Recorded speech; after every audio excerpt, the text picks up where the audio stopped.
La Minute Égalité, c'est un temps court pour parler de la vraie vie, celle des femmes, des hommes et du vivre ensemble. Et aujourd'hui, Luce nous parle de l'ascenseur. Oh oui, bonjour Luce. Bonjour Arthur et bonjour à vous qui nous écoutez. Ce matin, j'avais très envie de vous parler d'ascenseurs parce que les ascenseurs, j'adore ça. Non, je blague. En fait, comme beaucoup de femmes ayant eu des postes dans des espaces de pouvoir et hautement masculinisés, les ascenseurs, justement, je n'aime pas trop ça. Pourtant, l'ascenseur, c'est plutôt pratique, non? Ah ça oui, pratique, mais aussi un espace où justement il y a de drôles de pratiques, des pratiques harcelantes, je m'explique.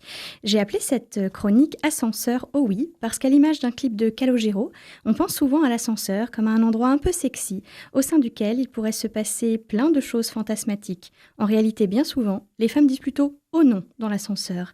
Ces dernières années, on a aussi entendu parler des ascenseurs de la part de chroniqueurs bien masculinistes, adeptes du on ne peut plus rien dire, alors qu'ils ont une place médiatique certaine qui leur permet justement de dire tout et surtout n'importe quoi. S'insurgeant contre les femmes, grandes pécheresses devant l'Éternel si je puis dire, ils ont bien entendu les inquiétudes de certaines et comme toujours les ont retournées contre elles. Bientôt on ne pourra plus prendre l'ascenseur avec les femmes, bla bla bla, comme aux États-Unis, bla bla bla, et d'utiliser ça comme d'habitude pour se victimiser. Au pire, soit dit en passant, monter les escaliers c'est bon comme prévention contre les maladies cardiovasculaires, messieurs, alors n'hésitez plus. Enfin, moi je dis ça, c'est pour vous, hein, parce que dans la réalité, la vraie, oui, certaines femmes ont peur dans l'ascenseur et il est temps de reconnaître que ce n'est pas une opinion, mais un fait. Ne prends jamais l'ascenseur avec PPDA, c'est la consigne passée aux nouvelles à TF1 à l'époque et dans combien d'autres entreprises.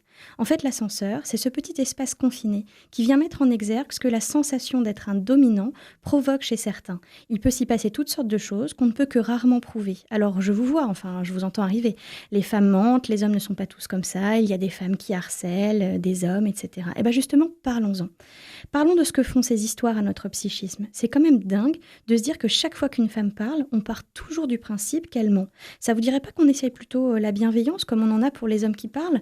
Parce que ce qu'on raconte en fait, c'est un fait et on le voit. Et comme souvent, ce sont les femmes qui doivent gérer. Alors que font-elles? Déposer plainte? Mais vous n'y pensez pas. Personne ne la croira. Et c'est d'ailleurs bien pour ça que l'agresseur le fait. Il lui dira « Mais enfin, personne n'a rien vu, dans un ascenseur blindé !» Et avec cet air de commissaire Navarro, pas franchement à l'aise avec la bienveillance. Alors les femmes se protègent, soit elles évitent l'ascenseur, soit elles se repassent entre elles des infos, une forme de prévention en toute sororité. On a appris par exemple récemment que même au Palais Bourbon, au lieu de pouvoir tout de même en France, il a fallu afficher l'article 222-33 du Code pénal et les peines encourues. Mais si, vous savez, cet article, c'est celui qui définit le harcèlement sexuel. Ouais, mais pourquoi il a fallu faire ça, Luce? Eh ben parce que justement, il est devenu un fait que les attachés parlementaires, majoritairement des femmes, subissaient du harcèlement et des gestes déplacés, comme on dit pour minimiser l'agression sexuelle, aussi dans les ascenseurs.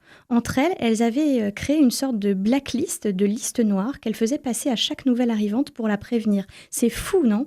Et sur ce point, il est nécessaire que tout le monde s'engage. Je pense notamment, par exemple, à Sébastien Garcin, qui est patron d'une grosse boîte publicitaire et qui a osé, lui, voir la réalité du quotidien de nombre de femmes. L'ascenseur, en fait, c'est la caisse de résonance des inégalités et de tout ce qui va mal actuellement en patriarchie. Le mot est lâché. Oh, et sinon, vous avez déjà entendu parler de l'elevator pitch? Non, c'est quoi? C'est cette technique qu'on apprend à toute personne recherchant un emploi actuellement. On lui demande d'imaginer une présentation d'elle-même comme si elle croisait un employeur potentiel ou son grand chef. Et pourquoi on fait ça? Parce que les études le prouvent, l'ascenseur, dans beaucoup de grosses boîtes, c'est l'endroit où on aura peut-être la chance de croiser le chef pour une promotion ou pour obtenir un poste. Sauf que, vous m'aurez compris, si les femmes évitent ce lieu chaque fois que dans l'entreprise il y a un homme harcelant, alors elles se coupent aussi potentiellement d'avancement. L'ascenseur social, dans ce cas-là, n'est donc pas qu'une image un peu vieillissante, et la problématique que soulève le harcèlement et les agressions sexuelles dans ces boîtes de fer dépasse le cadre strict de la loi. Il en va aussi de la place des femmes dans la et les sociétés, donc, et oui. Alors, peut-être que si on commençait à se demander pourquoi, étrangement, ce sont presque toujours les hommes qui harcèlent les femmes dans les ascenseurs ou ailleurs, on comprendrait que le souci, il est avant tout, comme je vous le dis à chaque fois, éducatif et systémique. On commencerait à bouger un petit peu sur tout ça et on se dirait que finalement l'égalité, c'est peut-être pas si compliqué. Merci Luce, Luce que l'on retrouve la semaine prochaine à la même heure et d'ici là en podcast sur notre site rcf.fr.